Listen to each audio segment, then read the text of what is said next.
Hey friends, it's Jennifer with the Passionate Papery Company. I hope you guys are doing well.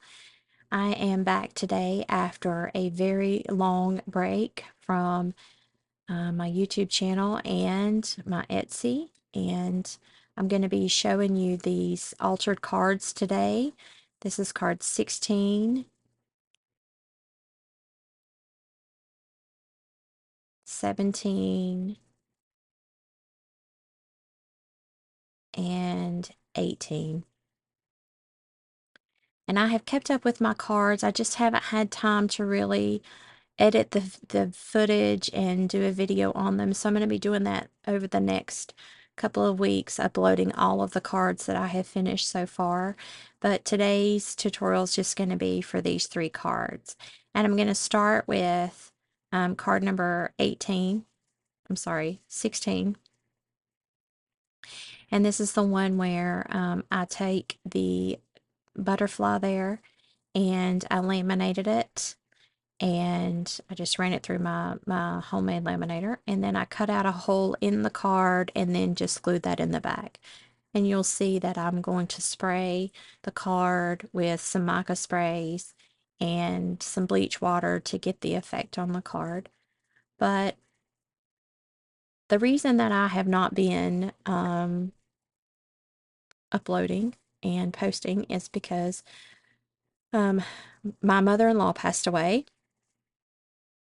And she had dementia. And if you know what I'm talking about, then you know how terrible dementia is. And um, we live next door to her, right next door to her. My husband has two other siblings that live close, but we took turns, obviously helping her take care of her. But we live the closest. So if anything were to go wrong or anything were needed, we were right there.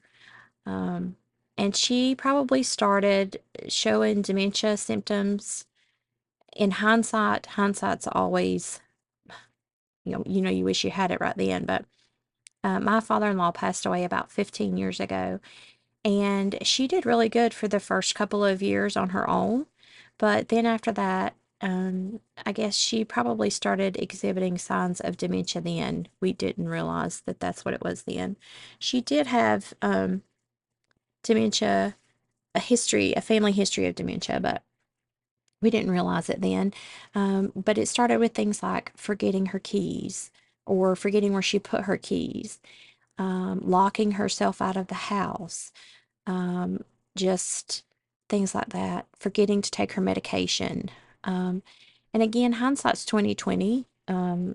We didn't really know that that was going on then. We just assumed it was because she was older, and or I forget my keys. I've locked myself out of the house before, and I'm 40 something years old, so it wasn't a big thing back then. But of course, her symptoms progressed over time, and especially in the last, I'd say 5 or 6 years, they got worse. Obviously, they do with dementia.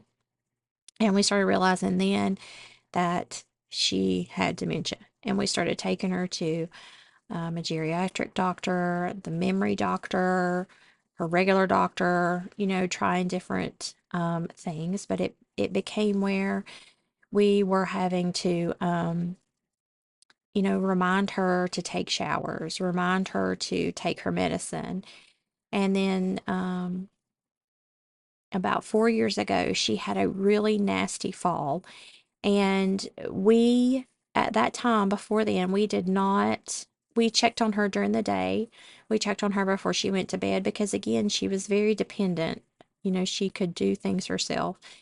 And at that point, she could still drive herself places. And she didn't go far, but that was really before we knew that she had dementia, full-blown dementia. But one night she had driven herself to my brother-in-law's house late at night, probably late at night for her was like 8 o'clock. And she had come home, and we had seen that she had come home because, again, we lived next door to her. And the next day, my husband was out mowing the grass and he noticed that none of the blinds were open. Um, that, and she, like I said, she always was able to care for herself, that none of the blinds were open and she wasn't answering the door when he knocked on the door. So we had a key and we went into her house and she had fallen. And we feel like she fell the night before. And um, we did not find her until the next morning. So she was down probably, I'd say 8 to 10 hours she was down.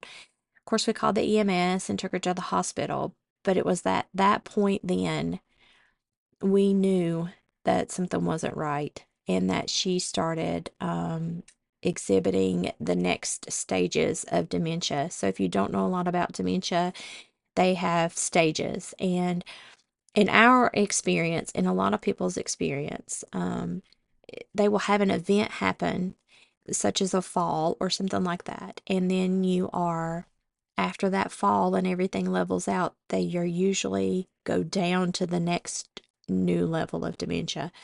So that's what had happened with her. She had fallen and she really couldn't remember anything. I mean, she knew where she was, but she was having issues recalling things and taking her medicine and taking showers, basic things that she had been doing, she wasn't able to. And here is the finished card for number 16. You can just see I put a little number and a button on it and a tag. Um, and I just did that so you could kind of see the butterfly a little bit better. So that's that card. And so, you know, after that fall, she came home and she we had a new level of issue, meaning she could still take care of herself. She could still get up and put clothes on, but she was taking her medication. She would forget to take her medication or she would take it twice a day. So at that point, we kind of took over her medication. And then she would leave the stove on if she wanted to cook something. So we took over her meals. And at that point, we did install cameras into her common spaces, such as her living room and kitchen, so that we could see where she was during the day when we worked. She was very adamant that she wanted to stay by herself, um, which we tried to accommodate that as much as we could because dementia patients still think that they can do for themselves. And she could to a certain extent. She just couldn't, the recall and the making sure that she was bathing and making sure that she was taking her medication and making sure she was eating, that had become an issue. So we sort of took those things over. And like I said, um, my husband and his siblings, we just started taking turns. We would take a day at a time. And then, of course, we were right next door. So if anything had happened, we could get next door. But we all had access to the camera. So whoever's day it was would make sure that she had dinner, make sure that she had had her medication, make sure that she was in the bed in the evening.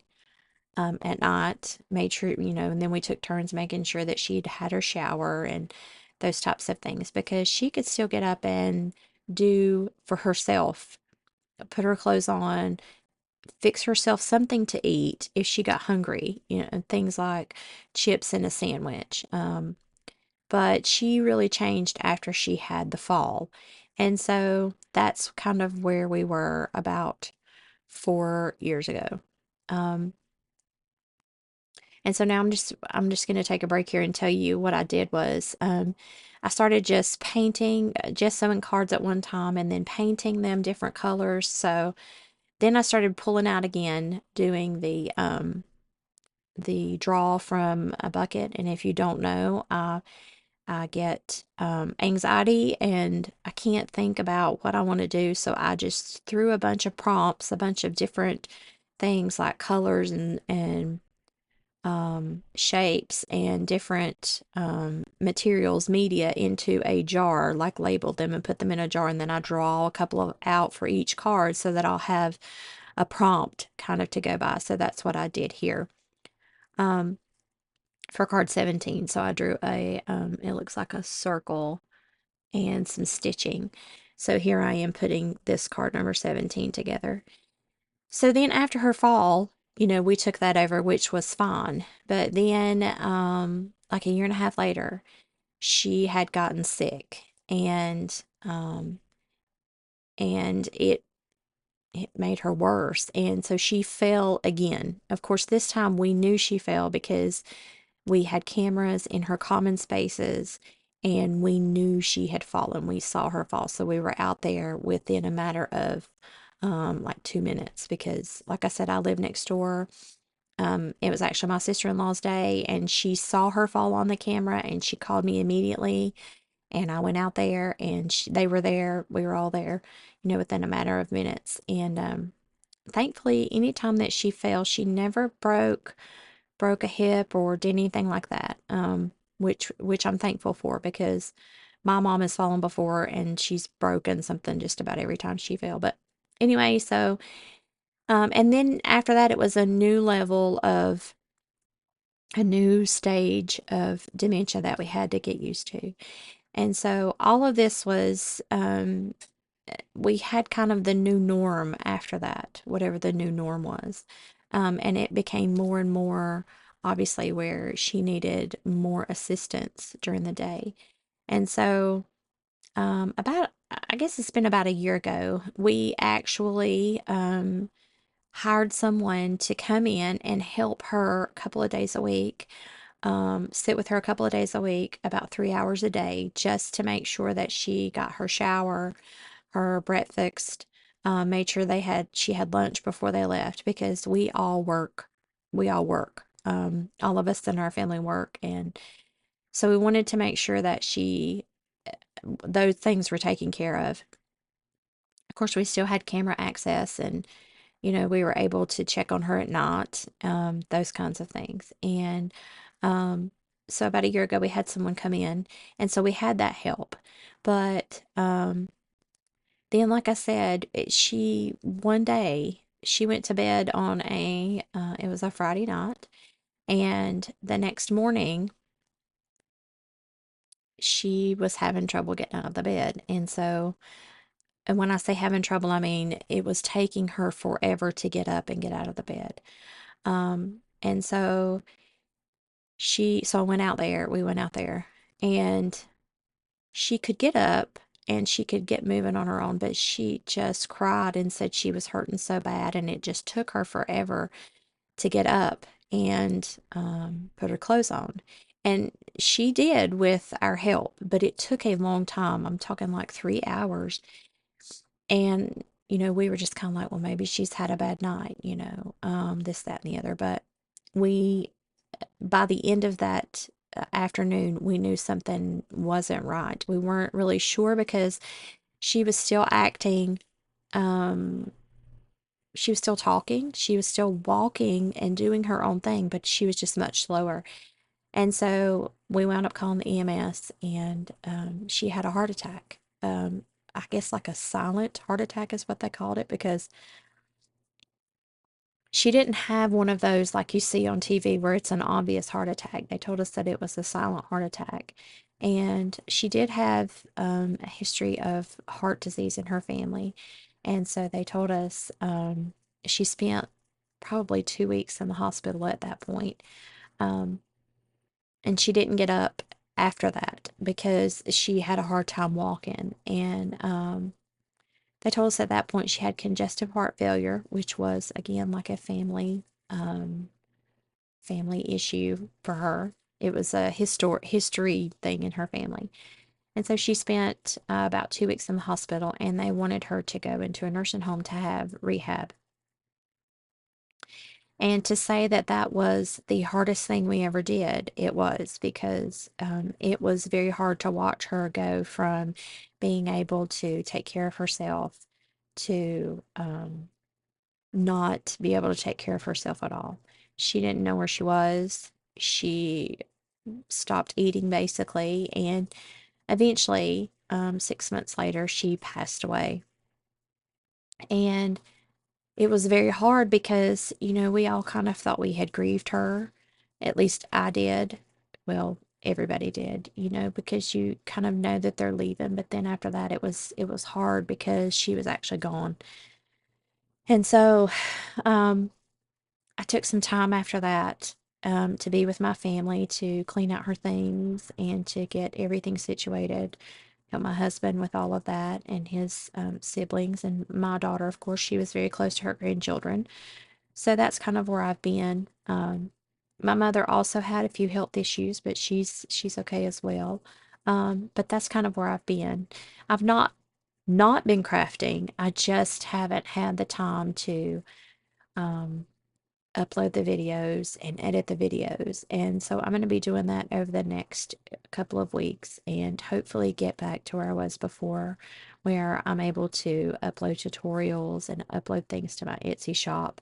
Um, and get back in the groove of things. But that's kind of where I am. That's kind of where I've been. And I just wanted you all to know that I felt like, it's okay to tell that part of the story. Um, I know that it's hard for some people. It might create some triggers for some people because you've had to deal with this. If anybody's had to deal with this, they know what I'm talking about. Um, but that's where I've been. And so what I'm going to do is just upload the series of videos, maybe 2 or 3 cards at a time, so you can kind of see how I did it. Um, and in this one, I just did the 16, 17, 18. And then the next ones I will upload those and I'll be able to tell you a little bit more about how I did it. But I chose these 3 cards because they're fairly simple and me being able to upload them. They're fairly simple in doing. And so here they are. Here are the cards. And I hope you enjoyed this video. I hope that all of you are doing well. And like I said, I will be back posting more videos, hopefully here soon. Thanks for watching.